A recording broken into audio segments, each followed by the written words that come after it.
ಮಾಡಿಬಿಟ್ಟಿಯ ಬೆಟ್ಟ ನೀ ಕಟ್ಟಿದ ಆಶಾ ಗೋಪುರವನ್ನು ನನ್ನ ಕಾಲಿನಿಂದ ಒಂದು ಕೆಡವೆ ನಿನ್ನ ಸಂಪತ್ತಿಗೆ ಸವಾಲು ಹಾಕಿ ನನ್ನೆಲ್ಲ ಸಂಪತ್ತಿಗೆ ನಾನೇ ನಾಯಕನಾಗಿ ಬೆರೆಯದಿದ್ದರೆ ನನ್ನ ಹೆಸರು ಮುನಿರತ್ನನೇ ಅಲ್ಲ.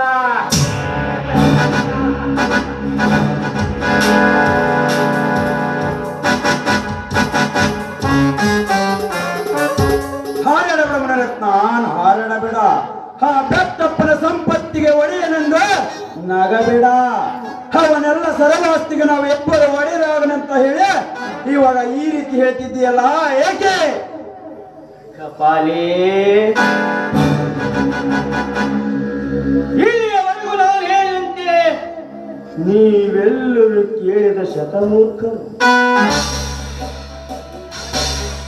ಈ ನಾಡಿನಲ್ಲಿ ಒಬ್ಬ ಶ್ರೀಮಂತನಾಗಿ ಮೆರೆಯಬೇಕಾದ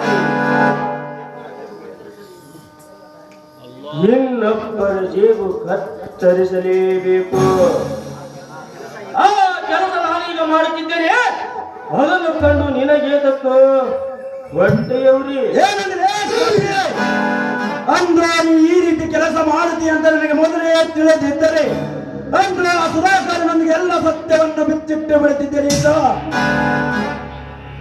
ಕಪಾಲಿ, ಇಂಥ ಅಲಕ ಕೆಲಸ ಮಾಡಬೇಕಾದರೆ ಅವರ ಮೈಯೆಲ್ಲ ಕಣ್ಣಾಗಿರಬೇಕು. ಈಗ ಆ ಕಾರ್ಯ ನಾನು ಮಾಡುತ್ತಿದ್ದೇನೆ. ಈಗ ಮುಗಿಸುತ್ತೇನೆ ಮಗನೇ ನಾನು ನಿನ್ನ ಜೀವನದ ಅಂತ್ಯವನ್ನು. ನಾನು ಈಗ ಸುಧಾಕರನಿಗೆ ಹಲೋ ಎಂದರೆ ಸಾಕು, ನಿನ್ನ ಜೀವನ ಚರಿತ್ರೆಗೆ ರಿಮೋಟ್ ಅನ್ನು ಒತ್ತಿ ಬಿಡುತ್ತಾನೆ ಆ ಮಿಸ್ಟರ್ ಸುಧಾಕರ್.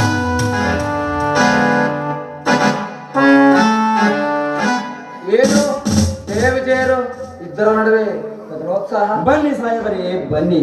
ನೀವು ಹೇಳಿದಾಗೆ ಇವನು ನಂಬಿಗಸ್ತನಲ್ಲ, ಇವನೊಬ್ಬ ಮಹಾವಂಚಕ. ಈ ಕೊಲೆಗಾರನ ನಂಬಬೇಡಿ. ಸುಧಾಕರ, ನೀನು ತಿಳಿದುಕೊಂಡಂತೆ ಇವನು ನಂಬಿಗಸ್ತನಲ್ಲ, ಇವನೊಬ್ಬ ಮಹಾಮೋಸಗಾರ. ಸುಳ್ಳು. ಹಾಗಾದರೆ ಇವ ಎಂತವನು ಅಂತ ಸ್ವಲ್ಪ ಸ್ಪಷ್ಟವಾಗಿ ಹೇಳ್ಬಿಡು ನೋಡೋಣ. ಸುಧಾಕರ, ಇವನೊಬ್ಬ ಕೊಲೆಗಾರ. ಅದಲ್ಲದೆ ನಿಮ್ಮ ತಂದೆಗೆ ಕೊಲೆಗೆ ಕಾರಣನಾದವನು ಇವನೇ ಕಪಾಲಿ.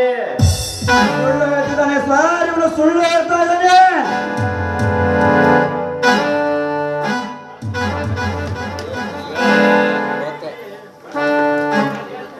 ಸುಳ್ಳು ಸರ್, ಸುಳ್ಳು.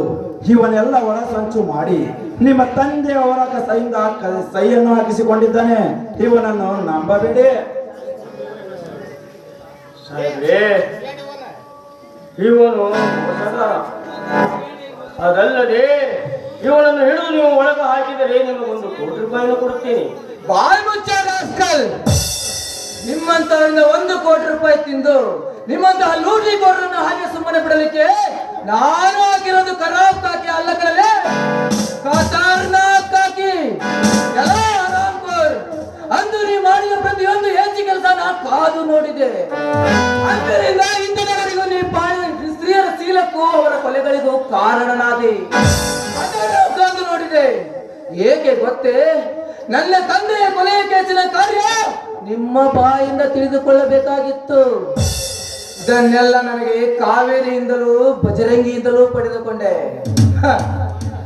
ಸ್ವತಃ ಈಗ ನಿಮ್ಮ ಬಾಯಿಂದನೇ ತಿಳಿದುಕೊಂಡೆ. ಅಂದಾಗ ನಿಮ್ಮಂತಹ ಪಾಪಿಗಳು ಇನ್ನು ಬದುಕಿರಬಾರದು. ಸಾಲು ಸಿದ್ಧರಾಗಿರಿ ಪಾಪಿಗಳ. ನಿಮ್ಮ ಮನೆ ದೇವರನ್ನು ನೆನಪಿಸಿಕೊಳ್ಳಿ. ನಿನ್ನ ತಂಗಿಯ ಶೀಲ ಹಾಳು ಮಾಡಿದ್ದು ಯಾರು ಅಂತ ಗೊತ್ತಾ? ಯಾರಂತ ಬೇಗನೆ ಹೇಳಿ ಸರ್. ಇವನೇ ಈ ಪಾಪಿ ನೀಚ ಮುನಿರತ್ನ. ನನ್ನ ತಂಗಿಯ ಬಾರಿಗೆ ಕೊಳ್ಳಿಟ್ಟ ನಿನ್ನ ಸಾವ ಮುನಿರತ್ನ. ಬರಿಗೈಯಲ್ಲೇನು ಬುಗುತ್ತೀಯೋ ಬಕ್ಕುವ? ತೆಗೆದುಕೋ ಈ ಪಿಸ್ತೂಲ್.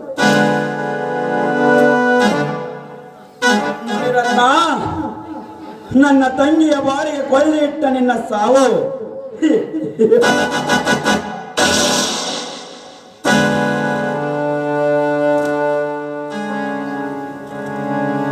ಏನು ಸುಧಾಕರ, ನಾನು ನಿನಗೆ ಮೋಸ ಮಾಡಲಿಕ್ಕೆ ಹೋಗಿ ನಿನ್ನಿಂದಲೇ ನನಗೆ ಮೋಸವಾಗಿ ಹೋಯಿತು. ಇದು ಮೋಸವಲ್ಲ ಮುನಿರತ್ನ, ಸೇಡಿಗೆ ಸೇಡು, ಮುಯ್ಯಿಗೆ ಮುಯ್ಯೆ.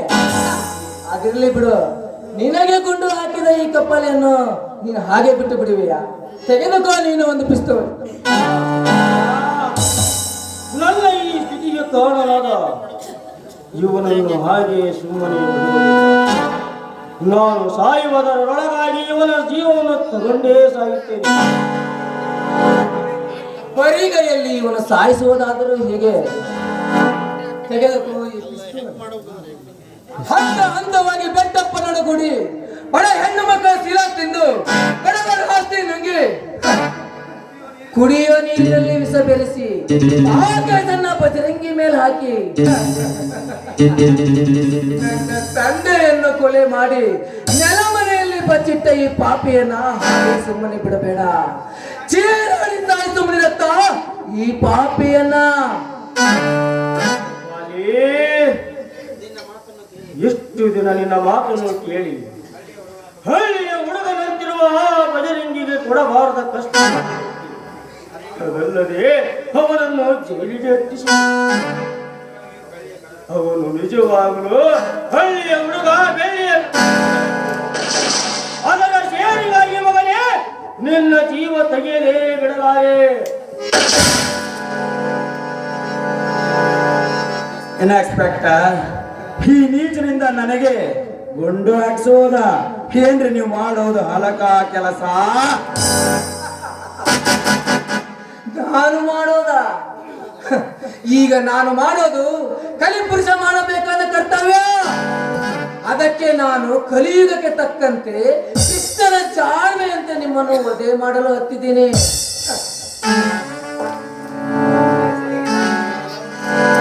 ಕಾಲವನ್ನು ಬಯಲು ಮಾಡಿ ಕಾನೂನಿಗೆ ವಿರುದ್ಧವಾಗಿ ನಿಮಗೆ ಕೈಗೆ ಪಿಸ್ತೂಲ್ ಕೊಟ್ಟು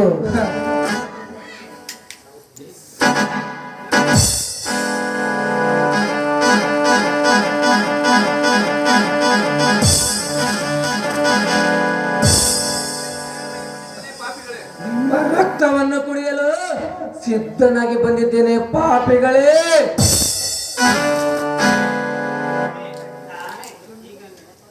ಕ್ಷಮೆ ಈಗ ನೆನಪಾಯಿತೆ ನಿಮಗೆ ಕ್ಷಮೆ ಎಂಬ ಪದದ ಅರ್ಥ.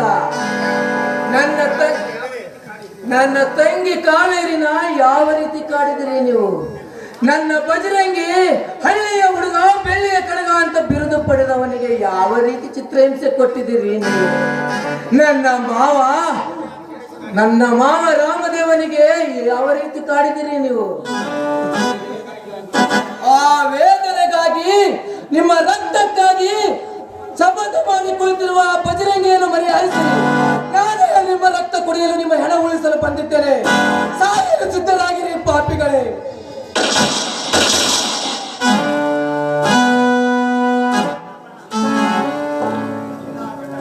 ಇನ್ನು ಆ ಬೆಟ್ಟಪ್ಪನ ಪ್ರಾಣ ಎಲ್ಲ ಸಕಲ ಸಿದ್ಧತೆ ಇದೇ ತರ ಮಾಡಿ ಇವರಿಗೆ ಇವರೇ ಗುಂಡು ಹಾಕಿಕೊಂಡಿದ್ದ ವಿಡಿಯೋನ ಡಿಲೀಟ್ ಮಾಡಿ ಮಾಡಿ 2 ಹೆಣಗಳನ್ನ ತೆಗೆದು ಪೋಸ್ಟ್ ಮಾರ್ಟಮ್ ಮಾಡ್ಕೊಂಡು ಸ್ಟೇಷನ್ ತಗೊಂಡು ನಡೀರಿ. ಪಂಚನಾಮೆ ಮಾಡೋಣ.